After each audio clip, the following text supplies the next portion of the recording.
Welcome back. కేంద్ర బడ్జెట్లో తెలంగాణకు అన్యాయం జరిగిందంటూ తెలంగాణ నేతలు అయితే మండిపడుతున్న పరిస్థితి. అసలు బడ్జెట్ ప్రసంగంలో తెలంగాణ పదమే ఉచ్చరించలేదంటూ కూడా తెలంగాణ వాదులందరూ మండిపడుతున్న పరిస్థితి కనిపిస్తుంది. వెంకటరెడ్డి గారు, ముఖ్యంగా చెప్పండి. 2024-25 బడ్జెట్ అయితే నిర్మలా సీతారామన్ ప్రవేశపెట్టారు.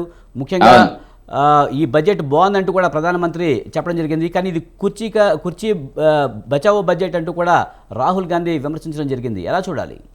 ఇప్పుడు ఒక్కటే మిత్రమా, ఇప్పుడు బడ్జెట్ నిన్న 7వసారి నిర్మలా సీతారామన్ గారు ప్రవేశపెట్టినటువంటిది ఒక చారిత్రక ఘట్టం. ఎందుకంటే ఆమె ప్రవేశపెట్టినటువంటి 7 బడ్జెట్లలో కూడా మనం పరిశీలించడం జరిగినట్టయితే, నేను రాజకీయాలకు అతీతంగా కొంత ఆర్థిక శాస్త్రం మీద నాకు కొంత నైపుణ్యం ఉన్నది కాబట్టి మాట్లాడడం జరిగినప్పుడు, గ్రామీణాభివృద్ధి, యువకులు, వ్యవసాయము, మౌలిక సదుపాయాలు అనేటువంటి కోణంలో ఒక 9 అంశాలను తీసుకోవడం జరిగినటువంటిది మీకు అందరికీ తెలిసినటువంటిది.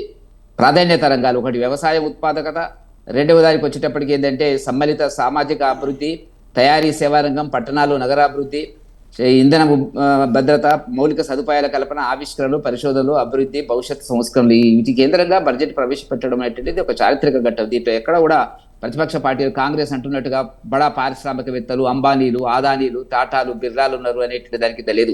మొత్తం టోటల్గా ఈ 9 అంశాలను మనం పరిశీలించడం జరిగినప్పుడు, ఒక జాతీయ సంపద, జాతీయ అభివృద్ధి, జాతీయ సామాజిక అభివృద్ధి, మొత్తం దేశంలో ఉండబడేటువంటి అన్ని ప్రాంతాలు, అన్ని కులాలు, అన్ని సామాజిక వర్గాల అభివృద్ధి కేంద్రంగా, ముఖ్యంగా గ్రామీణ ప్రాంతం అభివృద్ధి, అదేవిధంగా యువకులకు సంబంధించినటువంటిది ఒక చారిత్రక ఘట్టం. ఇప్పుడు అంటున్నారు, నిన్న చిదంబరం గారు మాట్లాడుతున్నారు, మాజీ కాంగ్రెస్ ఆర్థిక మంత్రి మాట్లాడుతున్నటువంటి దాంట్లో రాహుల్ గాంధీ గారు ప్రతిపాదించినటువంటి యువకులకు సంబంధించినటువంటి ఐటమ్ రావడం జరిగింది అనేటువంటిది. కనీసం ఆ రకంగా వాళ్ళు సంతృప్తి పడాల్సినటువంటి అవసరం ఉంది. కాబట్టి ఎవరు మంచి సలహా ప్రభుత్వానికి ఇచ్చినప్పుడు కూడా భారతీయ జనతా పార్టీ పాటిస్తుంది అనేటువంటి దాని కింద ఇది ఒక ఉదాహరణ కింద మనం చెప్పొచ్చు. నేను చూశాను చాలా మంది కాంగ్రెస్ నాయకులు కొంత అరిచినప్పటికీ, ఇక్కడ రేవంత్ రెడ్డి గారు ఇంకో రకంగా మాట్లాడినప్పుడు కూడా బడ్జెట్లో యువకులకు సంబంధించినటువంటి అనేక లక్షల కోట్ల రూపాయలు, ఉదాహరణకి 4 కోట్ల మందికి స్కిల్కి సంబంధించినటువంటి అభివృద్ధికి సంబంధించి కానీ మరి ఇవ్వడం జరిగినటువంటిది. అదేవిధంగా వ్యవసాయ గ్రామీణాభివృద్ధికి 2,66,000 కోట్లు కేటాయించడం జరిగినటువంటిది. మరి విద్యా నైపుణ్యానికి 1,48,000 కోట్లు కేటాయించడం జరిగినటువంటిది. ఇవన్నీ మనకు తెలిసినటువంటివి. నేను మళ్ళీ వాటిని చెప్పవలసినటువంటి అవసరం లేదు. కానీ ఏదేమైనా వెంకటరెడ్డి గారు, ప్రధానంగా పక్కనున్న ఏపీకి అయితే చాలా నిధులు కేటాయించారు, 15,000 కోట్లు. అలాగే వెనుకబడిన జిల్లాలకు, ఉత్తరాంధ్రకు ప్రత్యేక నిధులు, పూర్వోదయ ప్రణాళిక అంటూ కూడా చాలా అయితే ఇచ్చిన పరిస్థితి కనిపిస్తుంది. మరి తెలంగాణకు పర్టికులర్గా ఏమీ ఇవ్వలేదు. ఆంధ్రాకైతే విభజన హామీలన్నీ నెరవేరుస్తాము అని చెప్పడం జరిగింది. మరి తెలంగాణకు విభజన హామీలు లేవా? మరి వాటిని నెరవేర్చే బాధ్యత కేంద్రానికి లేదా అంటూ సీఎం రేవంత్ రెడ్డితో పాటు టీఆర్ఎస్ నాయకులు కూడా చెప్తున్నారు. నిజమే. ఇప్పుడు నేను మాట్లాడేది ఒక అంశాన్ని మీరు దృష్టిలో పెట్టుకోవాల్సిన అవసరం ఉంది. ఆంధ్ర ప్రాంతానికి, ఆంధ్రప్రదేశ్కు అనేక కేటాయింపులు జరిగిన మాట వాస్తవం. ఇప్పుడు నేను చెప్తున్నటువంటి అంశం ఏంటంటే, 2014లో ఇదే మన్మోహన్ సింగ్ గారి పీరియడ్లో సోనియా గాంధీ గారి ఆధ్వర్యం లోపల తెలంగాణ 2 రాష్ట్రాలు ఏర్పాటు, ఆంధ్ర 2 రాష్ట్రాలు ఏర్పాటు చేయడం జరిగినప్పుడు ఒక విభజన చట్టం అనేటువంటిది ఏర్పాటు చేయడం జరిగినటువంటిది. కీలకంగా నేను మొత్తం దాన్ని చదవడం జరిగింది. ఎందుకంటే అప్పుడు జేఏసీలో ఉన్నాను, కోదండరామ్ గారి వెంట ఉన్నాను కాబట్టి, ఆ ఉద్యమంలో మేము ఉన్నాం కాబట్టి, ఒక 15 సంవత్సరాలు పనిచేసినాం కాబట్టి, ఆ విభజన చట్టంలో మీకు తెలుసు, మీరు సీనియర్ జర్నలిస్టు, ఆనాడు వచ్చిన చర్చ ఏంటంటే, విభజనకు ఆంధ్ర ప్రాంతం రాజకీయ పార్టీలు సుమారుగా ఏకాభిప్రాయానికి రాలేదు. రకరకాల సమస్యలు వాళ్ళు చెప్పడం జరిగినటువంటిది. హైదరాబాద్ బాగా అభివృద్ధి చెందింది, హైదరాబాద్ గ్రోత్ అంతా మా పెట్టుబడులు ఉన్నాయి అనేటువంటి చర్చ నేను పోను, కానీ మళ్ళీ మీకు అందరికీ తెలిసినటువంటి అంశం ఒక మాట మాట్లాడుతున్నాను. కాబట్టి అటువంటి పరిస్థితి లోపల కేంద్ర ప్రభుత్వం, ఆనాడు కాంగ్రెస్ గవర్నమెంట్ అడిగింది ఏంటంటే, మీకు ఏం కావాలో చెప్పండి, మేము ఇస్తాం, రాష్ట్రాలను విభజించడం తప్పదు అనేటువంటి కోణంలో వచ్చినప్పుడే విభజన చట్టంలో అనేక అంశాలు పేర్కొనడం జరిగినటువంటిది. ఆ విభజన చట్టంలో పోలవరం ఉంది, జాతీయ హోదా ఉన్నది, దానికి ప్రత్యేక నిధులు ఉన్నాయి, రాష్ట్ర క్యాబినెట్ లేదండి, ప్రాంతం లేదు. ఇప్పుడు హైదరాబాద్ బాగా అడ్వాన్స్ చెందినటువంటి ప్రాంతం. ఇప్పుడు కేసీఆర్ గారు అంటారు, దేశంలో మొత్తంలో జాతీయ ఉత్పత్తిలో అన్నిటికంటే కూడా తెలంగాణ వ్యవసాయంలో ముందుందంటున్నాడు, తలసరాయుధంలో ముందుంటున్నాడు, 10 సంవత్సరాలు పనిచేసిన ముఖ్యమంత్రి వృద్ధి రేటు ముందుందని చెప్తున్నాడు. అంటే తెలంగాణ అభివృద్ధి అయినటువంటి చాలా సంతోషము. భారతీయ జనతా పార్టీ మరింత అభివృద్ధి చేయాలనేటువంటి దాని కింద. కాకపోతే జాతీయ దృష్టిలో పెట్టుకున్నప్పుడు అన్ని ప్రాంతాలను సమానంగా తీసుకొని పోవాలనుకుంటున్నప్పుడు కొన్ని రాష్ట్రాలు సహజంగా వెనుకబడ్డాయి. ఇప్పుడు ఉత్తరప్రదేశ్ ఉంది, 25 కోట్ల జనాభా ఉంటుందండి. మా తెలంగాణకు వచ్చినప్పుడు 4 కోట్ల జనాభా ఉంటుంది. మరి అక్కడ ఉండే సమస్యలు అక్కడ ఉంటాయి, బీహార్లో ఉండే సమస్యలు బీహార్లో ఉంటాయి, ఆంధ్రప్రదేశ్లో ఒక ప్రత్యేక.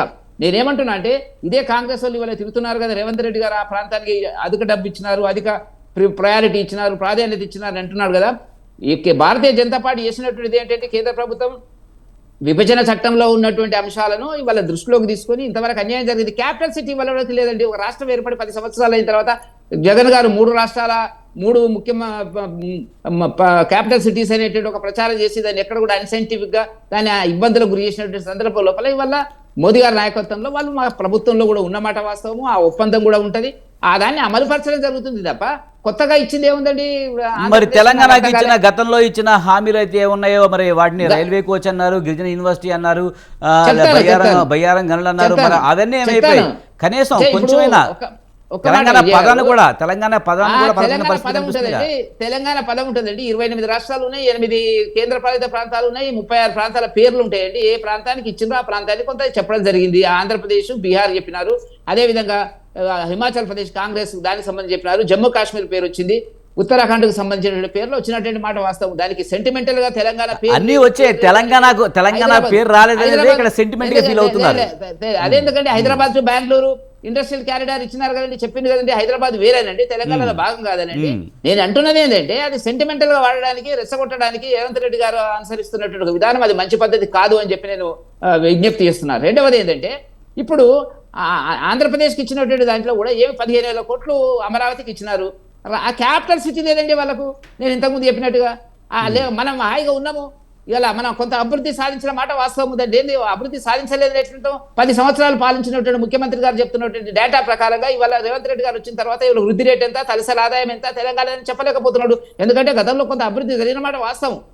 కేసీఆర్ ఓడిపోవడానికి అనేక కారణాలు వేరు, అభివృద్ధిలో కొంత భాగం అనేటువంటిది తెలంగాణ జాతీయ సంపదలో కొంత భాగం కాంట్రిబ్యూట్ చేసినటువంటిది మాట వాస్తవం. కాబట్టి నేను చెప్తున్నటువంటిది ఏంటంటే అనవసరంగా 2 ప్రాంతాల మధ్య మళ్ళీ రెచ్చగొట్టేటువంటి మాటలు మాట్లాడి మేమంతా కాదండి, తెలంగాణ జాతీయవాదం తెలంగాణ కోసం మేము పోరాడినటువంటి వాళ్ళం కాదా. కాబట్టి ఇవాళ రేవంత్ రెడ్డి గారు మాట్లాడుతున్న భాష మంచిది కాదు. కేంద్ర మంత్రిని పట్టుకొని మీరు బానిస అనేటువంటి పద్ధతిలో మాట్లాడడం అనేటువంటిది ఆయనకే తగు. ఇప్పుడు గత 6 నెలల కింద కిషన్ రెడ్డి గారు, కేంద్ర మంత్రి కిషన్ రెడ్డి గారు 9 లక్షల ఆర్థిక సాయము వివిధ రూపాల్లో గ్రాంట్లలో ఇచ్చాము అని చెప్పినప్పుడు దాని గురించి మరి ఎందుకు ఒక్కొక్క ఐటమ్ వైజ్ ఇవాళ ఈ గవర్నమెంట్ వచ్చింది కదండి, విమర్శించవచ్చు కదండి. ఎందుకు చెప్పలేకపోతున్నారంటే నాకు దమ్ము ధైర్యం ఉంటే చెప్పాలా దాని మీద కేంద్ర మంత్రిని టార్గెట్ చేయాలా మీరు? ఆ విధంగా ఎందుకు చేయలేకపోతున్నారు చెప్పండి. ఇవాళ మీరు గవర్నమెంట్ లో మీరు వచ్చినారు కదా. నేను అంటున్నది ఏంటంటే ప్రాంతాల మధ్య విద్వేషాలు రెచ్చగొట్టేటువంటి స్వరం ఆయన ఎన్నడూ కూడా తెలంగాణ వాది కాదు. వచ్చిన కర్మ ఏంటంటే రేవంత్ రెడ్డి గారు తెలంగాణ వాది కాదు, దాంట్లో ఏం సందేహం లేదు. ఆ చర్చకు నేను పోను. కానీ ఇవాళ 2 ప్రాంతాల మధ్యన ఇప్పుడు కొడంగల్కి ఇచ్చిరండి, కొడంగల్కు అర్బన్ డెవలప్మెంట్ ఇచ్చినారు, అనేక నిధులు ఇస్తున్నారు. కొడంగల్కి ముఖ్యమంత్రి అసెంబ్లీకి ఉప ముఖ్యమంత్రి మధురకు ఎందుకు ప్రత్యేకమైనటువంటి శ్రద్ధ చూపిస్తున్నారండి? రాజశేఖర రెడ్డి గారు ఎందుకు పులివెందులు డెవలప్ చేస్తున్నారండి? వాటి మీద కూడా మాట్లాడదామండి వెంకటరెడ్డి గారు మనతో పాటు. మనం మాట్లాడదామండి. ఇంకా గౌరీ సతీష్ గారు టీపీసీసీ రాష్ట్ర అధికార ప్రతినిధి మనతో ఉన్నారు, ఆయనతో కూడా మాట్లాడదాం. గౌరీ సతీష్ గారు నమస్తే అండి. సార్ 2024-25 ఆర్థిక బడ్జెట్ మీకు ఎలా అనిపించింది? ఒకటైతే ఇందులో తెలంగాణ అన్న పదమే లేదంటూ కూడా అటు సీఎం రేవంత్ రెడ్డితో పాటు బీఆర్ఎస్ నాయకులు కూడా చెప్తున్నారు. గత 10 ఏళ్లలో బీజేపీ ఏమిచ్చిందో ఇప్పుడు కూడా అదే ఇచ్చింది, 0 ఇచ్చిందని చెప్పి కేటీఆర్ కూడా అంటం జరిగింది. ముందుగా భారతీయ జనతా పార్టీ నాయకులు ఒక్కసారి ఆలోచన చేయాలి. మీ ముక్కు ఎక్కడ ఉందంటే చుట్టూ తిరిగి ఇగో ఇక్కడ ఉంది చూడు అన్నట్టు చెప్పినట్టుగా ఉంది నానుడి. ఎందుకు అనంటే తెలంగాణ ఏర్పాటునే ప్రశ్నార్థకంగా పార్లమెంట్ సాక్షిగా ప్రశ్నించినటువంటి గౌరవ నేటి ప్రధానమంత్రి గారు తల్లిని చంపి బిడ్డను వేరు చేశారన్న దానికి ప్రత్యక్షంగా సాక్ష్యంగా ఈరోజు నిరూపణ చేశారనేది తెలంగాణ ప్రాంతంలో ఉన్నటువంటి తెలంగాణ ప్రాంతం వాసి యొక్క వాదన. ఎందుకోనంటే ఇందాక వెంకటరెడ్డి గారు తెలంగాణ ఉద్యమంలో ఉన్నారు, మేమంతా తెలంగాణ ఉద్యమం చేసినటువంటి తెలంగాణ వాదులుగా ఒక్కసారి ఆత్మపరిశీలన చేసుకోవాలి.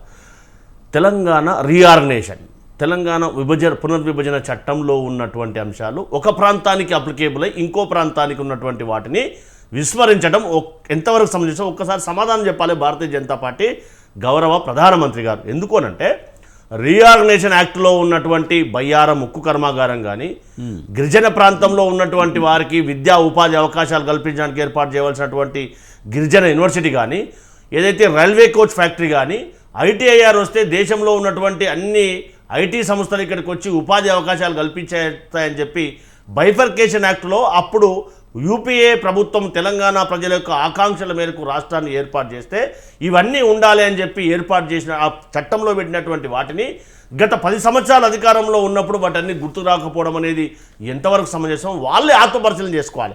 సరే మంచిది, ఇప్పటికైనా ఒక రాష్ట్రాన్ని అభివృద్ధి చేయడం కోసం తెలుగు ప్రజల మధ్యలో విద్వేషాలు ఉండొద్దు, వారిని కూడా అభివృద్ధి చేయాలని ఆలోచన కలగడం చాలా సంతోషదాయకమే. కానీ దాంతోపాటుగా యాక్టులో ఉన్నటువంటి వాటన్నిటిని కూడా గుర్తించడం ఆ ప్రభుత్వం యొక్క బాధ్యతనా కాదా? దయచేసి సమాధానం చెప్పకుండా తప్పించుకోవడం అనేది సమంజసం కాదు. దాంతోపాటు రాజకీయం కంటే రాష్ట్ర అభివృద్ధే ముఖ్యమని చెప్పి తెలంగాణ రాష్ట్రంలో ప్రాతినిధ్యం వహిస్తున్నటువంటి ముఖ్యమంత్రి గారు, ఉప ముఖ్యమంత్రి గారు, మంత్రులందరూ కలిసి రాష్ట్రానికి దేశంలో అన్ని రాష్ట్రాలకు వికసిత్ భారత్ పేరుతోటి మేము దేశాన్ని అభివృద్ధి చేస్తూ ఉన్నాం, మాకు సహకరించండి అని చెప్పి అప్పీల్ చేసినప్పుడు మాకు ఐఐఎం కావాలి, దాంతోపాటుగా మాకు మూసీ రివర్ డెవలప్మెంట్కు నిధులు కావాలి, దాంతోపాటుగా త్రిబులార్కు నిధులు కావాలి అని చెప్పి వివిధ సంక్షేమ పథకాల కోసము నిధులు ఇవ్వండి అని చెప్పి ఏకతరగు అక్కడ ఉన్నటువంటి ప్రధానమంత్రితో సహా ఉన్నటువంటి మంత్రులందరినీ కూడా కలిస్తే తీరా తెలంగాణ ప్రాంతానికి ఇచ్చినటువంటి నిధులు ఏమాత్రమో మనం తప్పకుండా బడ్జెట్ కాపీని ఒకసారి చూసినట్టయితే మనకు అర్థమవుతుందనేది మనం ఒకసారి ఆలోచన చేయాలి. మరి అది మరిచి తెలంగాణ ప్రాంతం నుంచి 8 మంది ఎంపీలను తెలంగాణ ప్రజలు గెలిపిస్తే మరి తెలంగాణ ప్రజలకు ఎంత బడ్జెట్ కేటాయించారో ఒక్కసారి మనం ఆత్మపరిశీలన చేసుకోవాల్సినటువంటి సందర్భం అనేది ప్రజాప్రభుత్వం కాంగ్రెస్ పార్టీ యొక్క వాదన అనేది మీ ద్వారా అందరూ కూడా విజ్ఞప్తి చేస్తూ ఉన్నాం. అది మరిచి మాట్లాడడం ఎంతవరకు సమంజసం అండి? ఆ రోజు తెలంగాణ రాష్ట్ర ఏర్పాటులో ఆంధ్రప్రదేశ్కు ఒక రాజధాని లేదు కాబట్టి రాజధాని ఉండాలి, 10 సంవత్సరాల వరకు హైదరాబాద్ రాజధానిగా ఉండాలని చెప్పి చట్టంలో పెట్టినటువంటి అంశాన్ని మర్చి మాట్లాడితే ఏం చేస్తామండి? గత 10 సంవత్సరాలు వారే కదా అధికారంలో ఉన్నారు, మరి ఎందుకు నిధులు కేటాయించలేదు? వారు ఎందుకు ప్రత్యేక ప్యాకేజ్? మేము చెప్పాం చాలా స్పష్టంగా, ప్రత్యేక ప్యాకేజ్ని ఆంధ్రప్రదేశ్ రాష్ట్రానికి స్పెషల్ స్టేటస్ కేటాయించండి అని చెప్పి స్పష్టంగా చెప్పాం. వాళ్ళు ఏం చేశారు? 15,000 కోట్ల రూపాయలను డబ్బులు కేటాయించారు. కానీ మేము రీఆర్గనైజేషన్ యాక్ట్లో పెట్టినటువంటి అంశాన్ని మర్చి మాట్లాడడం సమంజసం కాదు. రీఆర్గనైజేషన్ యాక్ట్ అంటే 2 రాష్ట్రాలకు వర్తిస్తుందా లేదా ఒకే ప్రాంతానికి వర్తిస్తుందా? ఆత్మపరిశీలన చేసుకొని సీఎం రేవంత్ రెడ్డి కేంద్ర మంత్రులను కలిసినా, ప్రధానిని కలిసినా కేంద్ర బడ్జెట్లో ఎందుకు ప్రాధాన్యత ఇవ్వలేదు తెలంగాణకు అనేది చాలా ప్రశ్నార్థకంగా మారిన పరిస్థితి. అలాగే ఇది ప్రయత్న లోపమా లేకపోతే కాంగ్రెస్ పాలిత రాష్ట్రాలను బీజేపీ పట్టించుకోలేదా? దీనికి సంబంధించి గౌరీ సతీష్ గారు ఎలా చూడాలి? ముఖ్యంగా కాంగ్రెస్ పాలిత ప్రాంతాలను పట్టించుకోలేదంటారా, లేకపోతే సీఎం రేవంత్ రెడ్డి ప్రయత్నం లోపమా? ఈ పెద్దనలా మేము చూస్తాము, ప్రధాని పెద్దనలా సహకరించాలంటూ కూడా విజ్ఞప్తి చేసినా ఎందుకు తెలంగాణ నిర్లక్ష్యం చేశారంటారు? ఖచ్చితంగా రాజకీయ కక్షపూరితంగానే గౌరవ మోడీ గారు, భారతీయ జనతా పార్టీ నాయకులు దాన్ని ఆలోచిస్తున్నట్టుగా మనకు ప్రత్యక్షంగా అర్థమవుతూ ఉంది. ఎందుకనంటే రాజకీయం కంటే రాష్ట్రాభివృద్ధి ముఖ్యంగా మేము భావించి పార్టీలకు అతీతంగా అటు బయ్యారం ఉక్కు కర్మాగారం ఏర్పాటు కోసం కానీ, ఐటీఐఆర్ ఏర్పాటు కోసం కానీ, లేదా మూసీ రివర్ డెవలప్మెంట్ కోసం కానీ, త్రిబులార్ ఏదైతే నిధుల కోసం కానీ మేము అప్పీల్ చేసినప్పుడు గౌరవ సంబంధిత మంత్రులందరినీ కూడా మాకు నిధులు కేటాయించండి, మా రాష్ట్రం ఆర్థికంగా లోటు బడ్జెట్లో ఉంది, ఆర్థికంగా గత ప్రభుత్వం చాలా తప్పిదాల వల్ల నష్టం జరిగింది అని చెప్పి కూడా అప్పీల్ చేసినప్పటికీ గౌరవ స్పష్టంగా అంటే మంత్రులు, ఉప ముఖ్యమంత్రి అందరు కలిసి స్వయంగా ప్రధానమంత్రిని కలిసిన ఒక ఐఏఎంను కూడా కేటాయించలేని దుస్థితి ఉందంటే ఇది రాజకీయంగా కక్షపూరితంగా ఉండడం అనేది ఈ సమాజానికి మంచిది కాదు. ఆ రకంగా ఆలోచించడం అనేది ఎవరు కూడా ఆమోదించదగ్గ విషయం అనేది కాదు. గతంలో ఏ విధంగానైతే గత 10 సంవత్సరాలు పరిపాలన చేసి ఏ విధంగా దేశవ్యాప్తంగా విధ్వంసం జరిగిందో అదే రకంగా కుర్చీ కాపాడుకోవడానికి బీహార్, ఆంధ్రప్రదేశ్ రాష్ట్రం ద్వారానే ఎన్డీఏ ఇప్పుడు అధికారంలో ఉంది కాబట్టి ఈ బడ్జెట్ అనేది పూర్తిగా కిస్సా కుర్చీకా అనే విధానంతో ఈ బడ్జెట్ కేటాయింపులు జరిగినాయి అనేది చాలా తేటతెల్లమవుతూ ఉంది. అది కాదు అంటే బడ్జెట్లో మనం కేటాయించినటువంటి ఒక అంశాన్ని మనం ఆలోచన చేయాలి. వికసిత్ భారత్ అంటే ఓన్లీ కొన్ని ప్రాంతాలైనా ఒకసారి వాళ్ళు సమాధానం చెప్పాల్సినటువంటి అవసరం ప్రధానమంత్రి గారిపైన ఉంది. మరి అందులో భాగమైనటువంటి ఏవైతే రాష్ట్రాలు ఉన్నాయో వాటన్నిటి కూడా సమపాగాలుగా బడ్జెట్ కేటాయించిన బాధ్యత అధికారం ఉన్నటువంటి కేంద్ర ప్రభుత్వం పైన ఉంది కదా. అది చేయకుండా మరి ఈ విధంగా రాజకీయంగా కక్షపూరితంగా వ్యవహరించమని ఎంతవరకు సమంజసం గౌరీ ఒకసారి సతీష్ గారు ఆత్మపరిశీలన చేసుకోవాలి. ముఖ్యంగా బీఆర్ఎస్ ఒక మాట చెప్తుంది, 2 జాతీయ పార్టీలకు చెరో 8 ఎంపీలను ఇస్తే కనుక వీరిద్దరూ చేసింది ఇదా అంటూ కూడా అటు కాంగ్రెస్ని ఇటు బీజేపీని కూడా విమర్శిస్తున్న పరిస్థితి కనిపిస్తుంది. ముఖ్యంగా ఈ విషయంలో కేంద్రం నిధులు కేటాయింపుల్లో నిర్లక్ష్యం వహించిందని ఆరోపిస్తున్న నేపథ్యంలో ముఖ్యంగా కిషన్ రెడ్డి, బండి సంజయ్ లాంటి వాళ్ళని రాజీనామా చేయాలంటూ కూడా డిమాండ్ చేస్తున్న పరిస్థితి ఎలా చూడాలి? ఎందుకంటారంటే భారతీయ జనతా పార్టీ పట్ల బీఆర్ఎస్ కానీ లేదంటే కాంగ్రెస్ పట్ల బీఆర్ఎస్ ఎంత తక్కువ మాట్లాడితే అంత మంచిది. ఎందుకనంటే గత 10 సంవత్సరాలు అధికారంలో ఉన్నప్పుడు మరి కేంద్ర నిధులు ఏ మేరకు తీసుకొచ్చారో కనీసం వాస్తవాన్ని మాట్లాడితే ఏదైతే ప్రోటోకాల్ విషయంలో కానీ గౌరవ ప్రధానమంత్రి గారు వచ్చినప్పుడు కానీ రాష్ట్రానికి రావాల్సిన నిధుల కోసం కనీసం కేంద్ర మంత్రులు కూడా కలనటువంటి బీఆర్ఎస్ పార్టీ నాయకులు కేంద్ర నిధుల గురించి మాట్లాడితే నవ్వినట్టు ఉంటుంది. అది సమంజసమైనటువంటి ఆరోపణ కాదనేది మనం ఒక్కసారి ఆలోచన చేయాలి. ఎందుకు అనంటే ఏదైతే 10 సంవత్సరాల అధికారంలో ఉన్నప్పుడు కేంద్రం అధికారంలో ఉన్నప్పుడు ఇక్కడ స్వయంగా అమిత్ షా గారు వచ్చినప్పుడు కానీ ప్రధానమంత్రి గారు మోడీ గారు వచ్చినప్పుడు కానీ మెచ్చుకున్నటువంటి దాఖలు స్పష్టంగా మనం చూడమనేది జరిగింది. ఒక జర్నలిస్ట్గా మీకు కూడా బాగా తెలుసు. కానీ ఎప్పుడు కూడా నిధుల గురించి డిమాండ్ చేయకుండా వారు ప్రతిపాదించినటువంటి చట్టానికి నల్ల చట్టాలకు కూడా ఆమోదం తెలిపి ఇక్కడికి వచ్చి గలీలోకి వచ్చి ఫైటింగ్ చేస్తే ఢిల్లో దోస్తాన్ చేసే జనాలు నమ్మే పరిస్థితి లేదనేది మనం అందరం కూడా ఒక్కసారి ఆలోచన చేయాలి. ఆ విధంగా ఆరోపణ చేసే ముందు గతంలో మనం ఏం చేశాం, తెలంగాణ రాష్ట్రానికి రావాల్సినటువంటి నిధుల పట్ల ఏ మేరకు పోరాటం చేసి నిధులు సాధించామో ఆత్మపరిశీలన చేసుకొని మాట్లాడితే మంచిదనేది మనం ఒక్కసారి ఆలోచన చేయాలని చెప్పి కూడా విజ్ఞప్తి చేస్తూ ఉన్నాం. కానీ భారతీయ జనతా పార్టీ ఏదైతే చేస్తుందో ఇది సమాజానికి మంచిది కాదు. సరే అధికారంలో ఇప్పుడు వారు ఉండొచ్చు, తర్వాత ఎవరైనా ఉండొచ్చు, వాళ్ళు ఉన్నదే ఏమాత్రము ఏ విధంగా అధికారంలోకి వచ్చారో స్పష్టంగా చూడమనేది జరిగింది. సో వాటన్నింటిని మర్చి ఏదైతే బడ్జెట్ అనేది రాష్ట్రాల అభివృద్ధి కోసము ప్రజల అభివృద్ధి కోసము కేటాయించవలసినటువంటి నిధులను ఈ విధంగా వివక్షపూరితంగా కేటాయించడం అనేది సమంజసం కాదు అనేది ప్రజాప్రభుత్వం కాంగ్రెస్ పార్టీ యొక్క విన్నపం అనేది మీ ద్వారా విజ్ఞప్తి చేస్తూ ఉన్నాం. రైట్. వెంకటరెడ్డి గారు ముఖ్యంగా కుర్చీ కూలిపోతుందన్న భయంతోనే అటు చంద్రబాబు అలాగే నితీష్ కుమార్ మీద ఆధారపడింది కనుక భయంతోనే కొన్ని కేటాయింపులు అటు ఏపీకి కానీ బీహార్కి కానీ ఎక్కువగా చేశారనే మాట వినిపిస్తుంది. ముఖ్యంగా కాంగ్రెస్ పాలిత ప్రాంతాన్ని నిర్లక్ష్యం చేశారు, ఇది వివక్ష కాదా, అలాగే తెలంగాణ ఇండియాలో భాగం కాదా, ఇండియా అభివృద్ధిలో ఒక భాగం కాకూడదు అనుకుంటున్నారా అనే విషయాన్ని రేవంత్ రెడ్డి కూడా అనడం జరిగింది. ఎలా చూడాలి? ఇప్పుడు ఒక్కటి సతీష్ గారు మాట్లాడిన దాంట్లో అర్థరహితమైనటువంటి అంశాలు చాలా ఉన్నాయి. ఆయన అంటున్నాడు ఏది విభజన చట్టంలో ఏముందో రేవంత్ రెడ్డి గారు సతీష్ గారు ఒకసారి చదువుకోవాలి, కావాలంటే నేను కాపీ పంపిస్తాను మిత్రుడికి. విభజన చట్టంలో బయ్యారానికి సంబంధించినటువంటి విజయ్ గారు ఏం రాస్తారంటే the feasibility of establishing steel plant అనేటువంటిది. ఫీజిబిలిటీ అంటే సాధ్య అసాధ్యాల గురించి ఉంది. వాళ్ళే రాసినది కాంగ్రెస్ మన్మోహన్ సింగ్ గారి ప్రభుత్వంలో జయరాం రమేష్ గారు రాసినటువంటిదే నేను చెప్తున్నటువంటిది. అది చర్చ జరిగింది, పరిశోధన చేసినారు. అక్కడ వచ్చేటువంటి నాణ్యత గల స్టీల్ లేదు, ఉక్కు రాదు అని చెప్పిన తర్వాతనే అక్కడ ఆపేసినారు. మరి ములుగులో యూనివర్సిటీ ఇచ్చినారు కదండి, రామగుండంలో 5,000 కోట్లు మూతపడిన వాళ్ళ కాలంలో మూతపడినటువంటి ఎరువుల ఫ్యాక్టరీకి ఇచ్చి ఇలా మంచి బ్రహ్మాండంగా రైతులకు తెలంగాణ ప్రాంత రైతులకు యూరియాకు సంబంధించినటువంటి ఫ్యాక్టరీ వచ్చింది కదండి. 26,000 కోట్ల రూపాయలు త్రిబులార్కి రీజనల్ రింగ్ రోడ్కి శాంక్షన్ చేస్తే ముఖ్యమంత్రి గారికి అర్థమైతలేదు, దాన్ని మెన్షన్ చేయలేదు. మెన్షన్ ఏంటంటే ఇప్పటికే శాంక్షన్ అయింది, మీరు అప్రూవ్ కూడా చేసినారు. అక్కడ ఒక 2 భాగాలు చేసినటువంటిది, ఆ భాగానికి ఉత్తర భాగానికి అప్రూవల్ ఇచ్చింది, వర్క్ స్టార్ట్ అయింది, మీరు చేయడం జరుగుతుంది. మీకే తెలుసు కదా అది. అంటే ఆ 20,000 కోట్లు డబ్బు కాదండి. కాబట్టి నేను అంటున్నది ఏంటంటే ఒక్క రూపాయి ఇయ్యలేదు అనేటువంటి మాట మాట్లాడితే బడ్జెట్లో ఇవాళ అన్ని బయటకు వస్తాయండి. ఏదానికి ఎంత ఇచ్చిన సింగరేణి కాలేజ్కి 1660 కోట్లు కేటాయించడం జరిగింది. కేంద్ర గ్రాంట్ల కింద అనేక వచ్చినాయి, ఏమి రాలేదు అనేటువంటిది కాదు. కాకపోతే అడగండి, ఏం కావాలంటే అడగలో తప్పలేదు, కానీ ఏం ఇయ్యలేదు, మొత్తం మోసం చేసినారు. కాంగ్రెస్ ఎందుకంటే 18 రాష్ట్రాలు మా ఉన్నాయి దేశంలో, ఆ వాటికి ఏమైనా మెన్షన్ చేసినామండి? దేశంలో ఒక సమగ్ర అభివృద్ధి, జాతీయ భావం లేదు. కాంగ్రెస్ పార్టీ ఒక ప్రాంతీయ పార్టీ అయిపోయింది. ఇక్కడ ఓట్ల కోసం మాట్లాడుతున్నారు. ఎంపీల గురించి, మా ఎంపీల గురించి మాట్లాడుతున్నారు. 8 మంది గురించి. మీరు 8 మంది ఎంపీలు మీరుంటే, 8 మంది ఎంపీలు మేముంటే, మీకు సలావుద్దీన్ మిత్రుడో కాదో నాకు తెలియదు, అసదుద్దీన్ ఓవైసీ 17 మంది ఉన్నట్టయితే 17 మంది కేంద్ర ప్రభుత్వం చేయాల్సినటువంటి కార్యక్రమాలు ఏంటి, కేంద్ర ప్రభుత్వం నుంచి రావాల్సినటువంటి గ్రాంట్లు ఏంటి, సహాయం ఏంటి, ప్రాజెక్టులు ఏంటి అనేటువంటి దాని మీద గౌరవ ముఖ్యమంత్రి గారికి ఆ మాత్రం ఇంగిత జ్ఞానం లేదా అంటే మీటింగ్ పెట్టి కిషన్ రెడ్డి గారిని, బండి సంజయ్ గారిని పిలిచి చెప్పవలసినటువంటి అవసరం లేదండి. ఇవాళ మా గురించి మాట్లాడుతున్నారు, ఏం చేసినారు అనేటువంటిది. మీరు ఏం చేసినారు? వాళ్ళంతా రాజకీయాలకు అతీతంగా మాట్లాడుతున్నారు కదా. అభివృద్ధి కావాలా, 17 మంది పార్లమెంట్ సభ్యులు సహకరించాలనేటువంటిది రేవంత్ రెడ్డి గారు మాట్లాడినప్పుడు 17 మందిని ఒక దగ్గర కూర్చుండబెట్టి, హైదరాబాద్ లో కూర్చుండబెట్టి, ఇవి మన సమస్యలు, వెళ్దాం రండి, నా వెంట రండి, ఇవ్వండి అని చెప్పి నేను అడిగినాడండి. కాబట్టి ఇలా రాజకీయం చేస్తున్నారు. అంటే కాబట్టి సీఎం నేను సీఎం అంటున్నది- రేవంత్ రెడ్డి ప్రధానంలోనే ప్రధానమంత్రిని కలిశారు, కేంద్ర మంత్రి కలిసి కలిశారు, ఉండొచ్చు. నిధుల గురించి అడిగానని చెప్తున్నారు. అట్ ది సేమ్ టైం ఏంటంటే ఏం చేయలేదండి. కలిసి ఉండొచ్చు ఒక- ఒక ఏంటండి? కా- ఇన్ని కా- మీడియాల- ఒక నేను నిమిషం. అంటున్నది ఏంటంటే, కే- నేను అంటున్నది ఏంటంటే, కాంగ్రెస్ మీరు ముఖ్యమంత్రి అయినా సరే మీరు పెద్దనలా ఉండాలంటూ కూడా రేవంత్ రెడ్డి కాంగ్రెస్ ఏందండి? రేవంత్ రెడ్డి ఆయన అడిగిన బాధ్యత. పరిస్థితి. కానీ పెద్దనలా వ్యవహరిస్తున్నారా లేదనేది బీజేపీ లేదు, చెప్పాల్సిన పరిస్థితి. ఆయన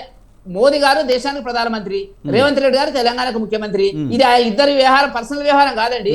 బాధ్యతలు చట్టబద్ధమైన బాధ్యతలు ఉన్నాయి. ఒకరొకరు కలవాలి, ఒకరొకరు గౌరవించుకోవాలా, అడగాలి, తీసుకోవాలా, చెయ్యాలా, వాళ్ళు ఒప్పుకోవాలా, వీళ్ళు ఇయ్యాలా. అది ఉంటుంది తప్ప ఏదో నేను పోయినాను, నేను అడిగితే ఇయ్యలేదు అనేటువంటిది కాదండి. రైట్ రెండు విషయాలు. టైం వెంకటరెడ్డి గారు. మీరు వెళ్ళేటప్పుడు తెలంగాణకు సంబంధించిన పార్లమెంటు సభ్యులని, మంత్రులను తీసుకొని ఎందుకు పోలేదు? తెలంగాణ అభివృద్ధి కోసం నువ్వు పనిచేసేటువంటి వాడు అయితే రాజకీయాలకు అతీతంగా, ప్రాంతీయ భావాలకు అతీతంగా చేసే, పార్టీలకు అతీతంగా చేసేది ఎందుకు తీసుకోపోలేదని నేను వల్ల అడుగుతున్న ప్రశ్న. ఇవాళ మాట్లాడుతున్నారు. Final word. రైట్. ఒక్కసారి భారతీయ జనతా పార్టీ నాయకులు సమాధానం చెప్పాలి. చాలా స్పష్టమైనటువంటి సమాధానం చెప్పారు. దేశానికి ప్రధానమంత్రి, రాష్ట్రానికి ముఖ్యమంత్రి రేవంత్ రెడ్డి గారు. ఒక ముఖ్యమంత్రి హోదాలో ప్రధానమంత్రి కలిసి ఐఐఎం కావాలని చెప్పి స్వయంగా లెటర్ ఇస్తే సంబంధిత మానవ వనరుల శాఖ మంత్రి గారు మాకు సాధ్యం కాదని చెప్పడం ఎంతవరకు సమంజసమండి? కానీ మా భారతీయ జనతా పార్టీ నాయకులను తీసుకెళ్లలేదు అనడం ఏమైనా అర్థం ఉందా అండి? అర్థం లేని ఆరోపణలు చేస్తే మాట్లాడితే ఏమర్థమండి? తెలంగాణ ప్రాంతం యొక్క అధికారికంగా ఒక ముఖ్యమంత్రి, ఉప ముఖ్యమంత్రి, మంత్రులందరూ పోయి కలిస్తే దాన్ని నెరవేర్చకుండా మా ఎంపీలను తీసుకెళ్ళిన అర్థం ఉందా? మీ ప్రధానమంత్రి కాదా? మీ పార్టీ కాదా? మేము పార్టీలు పక్కన పెట్టి రాజకీయాలు కాకుండా రాష్ట్రాభివృద్ధి ముఖ్యమని చెప్పి మేము అప్పీల్ చేస్తే కనీసం రాష్ట్రం యొక్క అభివృద్ధి కోసం కదా మేము నిధులు కేటాయించవలసి అయింది. అది మాని మాట్లాడడం ఎంతవరకు? దాంతో పాటు త్రిపురాకు కావాల్సినటువంటి నిధులన్నీ, దానికి కావలసినటువంటి నిధులు కేటాయించని అడిగినాం కదా. అదే రకంగా తెలంగాణ ప్రాంతం ఏనండి కావలసినటువంటి నిధులు ఏంటి అని చెప్పి మేము మీరు చెప్పిన మేము మాట్లాడలేదు. దయచేసి వినండి వెంకటరెడ్డి గారు. నిధులు కావలసినటువంటి మేరకు కేటాయించలేదు. ఆ ప్రాజెక్టును డెవలప్ కావడానికి కావలసినటువంటి నిధులు కేటాయించని చెప్పి స్వయంగా మంత్రులను కూడా అప్పీల్ చేశాం కదా. దాంతోపాటుగా త్రిపులార్కి కావాల్సినటువంటి నిధులు కానీ, దాంతో పాటు మహబూబ్ నగర్, రంగారెడ్డి, పాలమూరు ప్రాజెక్టు కానీ ఎందుకు నిధులు జాతీయ హోదా కల్పించడం, నిధులు కేటాయించడం అడుగుతా ఉన్నాం. అది చేయకుండా మాట్లాడడం ఎంతవరకు సమంజసమండి? సతీష్ గారు, మనకు టైం అయిందండి. Thank you very much Gauri Satish గారు, అలాగే గంగపురం వెంకట గారు. థ్యాంక్ యూ వెరీ మచ్ అండి డిబేట్లో పాల్గొన్నందుకు. ఇది వాటి న్యూస్ కేఎఫ్. చూస్తూనే ఉండండి స్వతంత్ర.